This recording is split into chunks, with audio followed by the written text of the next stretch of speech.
Chapter 42. Dear boy and Pip's comrade, I am not a-going for to tell you my life like a song or a storybook, but to give it to you short and handy. I'll put it at once into a mouthful of English. In jail and out of jail, in jail and out of jail, in jail and out of jail. There, you've got it.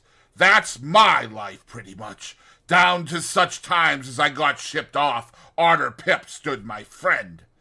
I've been done everything to, pretty well, except hanged.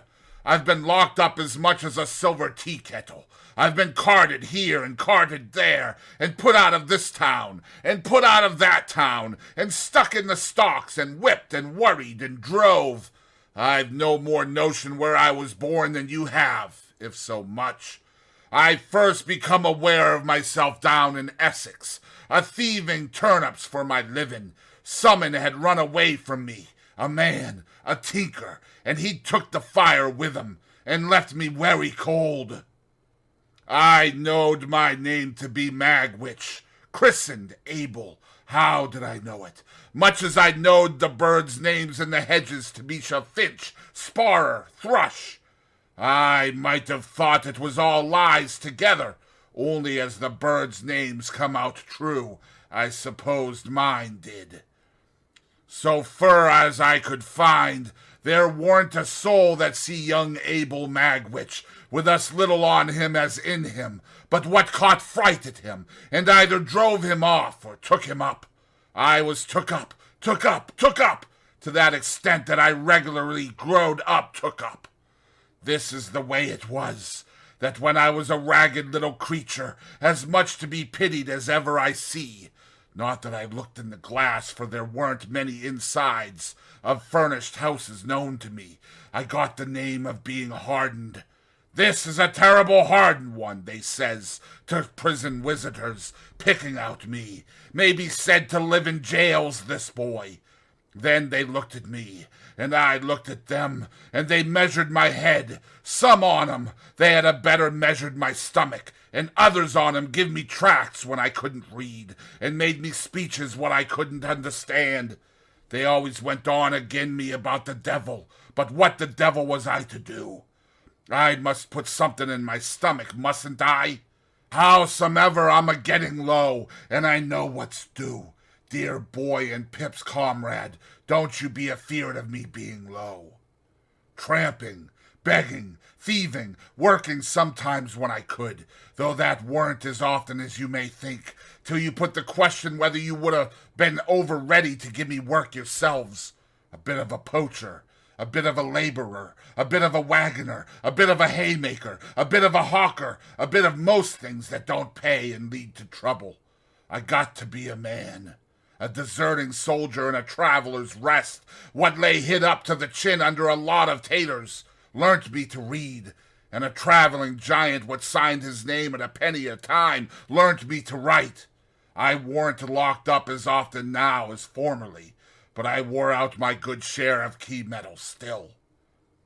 At Epsom races, a matter of over 20 years ago, I got acquainted with a man whose skull I'd crack with this poker, like the claw of a lobster, if I'd got it on this hob. His right name was Compysome, and that's the man, dear boy, what you see me a-pounding in the ditch, according to what you truly told your comrade arter I was gone last night.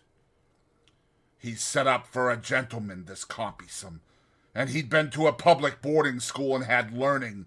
He was a smooth one to talk, and was a dab at the ways of gentlefolks. He was good-looking, too. It was the night afore the great race, when I found him on the heath, in a booth that I knowed on.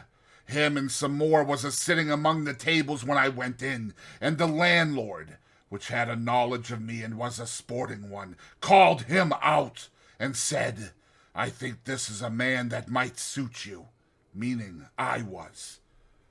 Compeyson, he looks at me very noticing, and I look at him. He has a watch and a chain, and a ring, and a breastpin, and a handsome suit of clothes. To judge from appearances, you're out of luck, says Compeyson to me. Yes, master, and I've never been in it much. I had come out of Kingston jail last on vagrancy committal. Not but what it might have been for something else, but it weren't. Luck changes, says Compeyson. Perhaps yours is going to change. I says, I hope it may be so. There's room. What can you do? Says Compeyson. Eat and drink, I says, if you'll find the materials. Compeyson laughed, looked at me again very noticing, give me 5 shillings, and appointed me for next night, same place. I went to Compeyson next night, same place, and Compeyson took me on to be his man and partner. And what was Compeyson's business in which we was to go partners?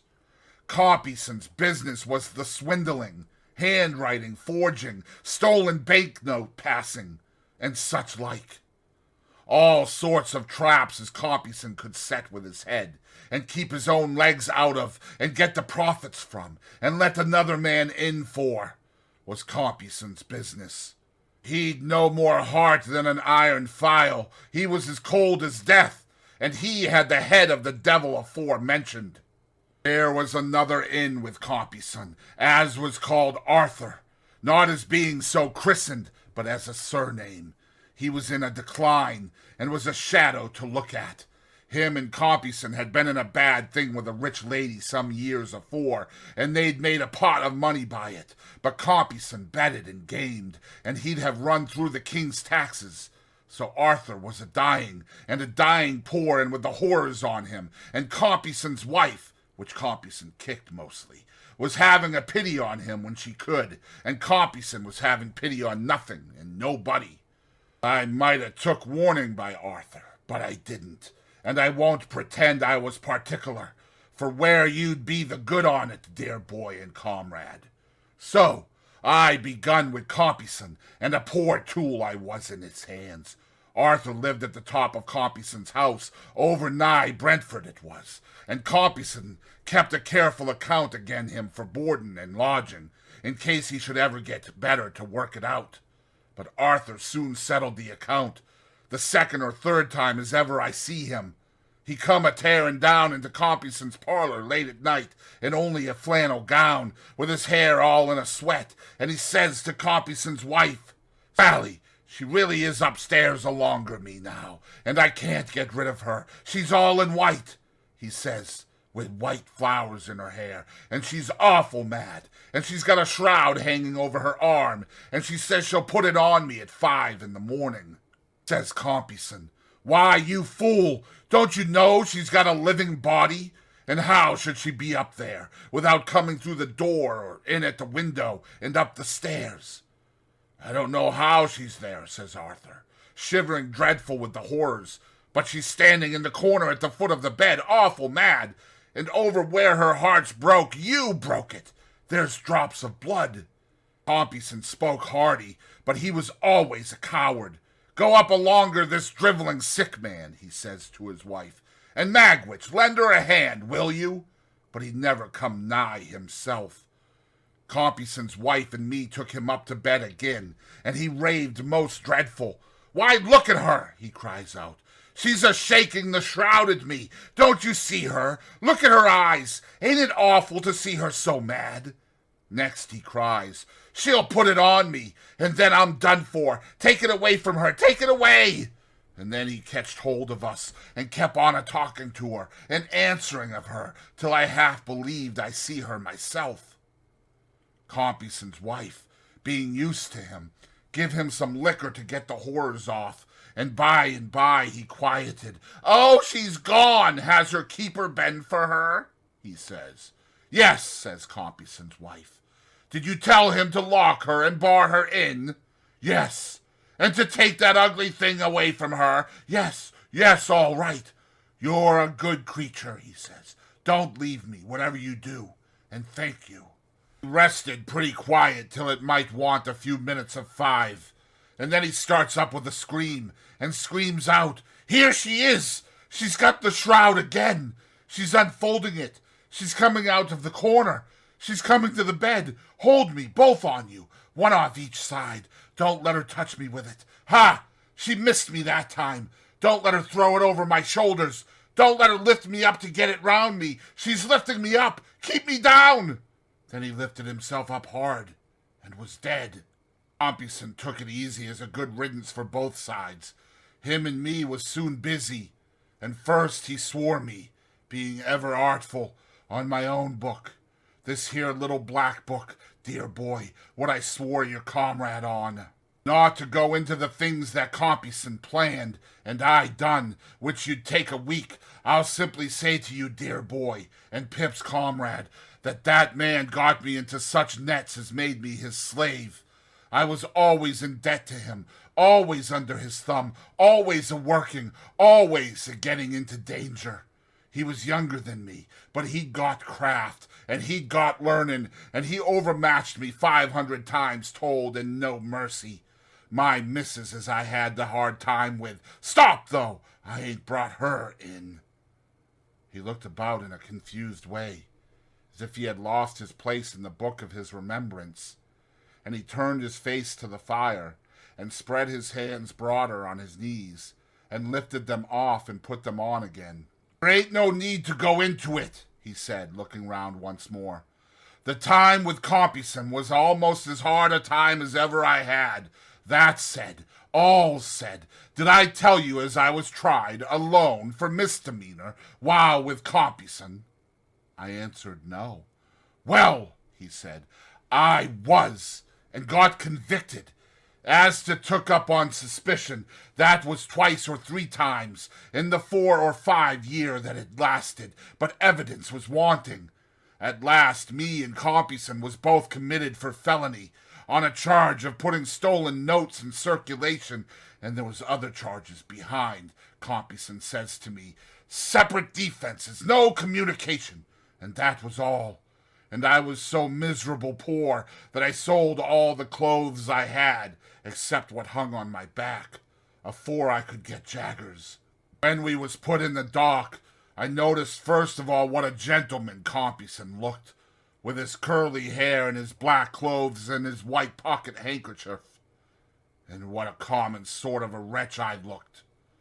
When the prosecution opened and the evidence was put short aforehand, I noticed how heavy it all bore on me and how light on him. When the evidence was give in the box, I noticed how it was always me that had come forward and could be swore to, how it was always me that the money had been paid to, how it was always me that had seemed to work the thing and get the profit. But when the defense come on, then I see the plan plainer, for, says the counselor for Compeyson, my lord and gentlemen, here you has afore you, side by side, 2 persons as your eyes can separate wide.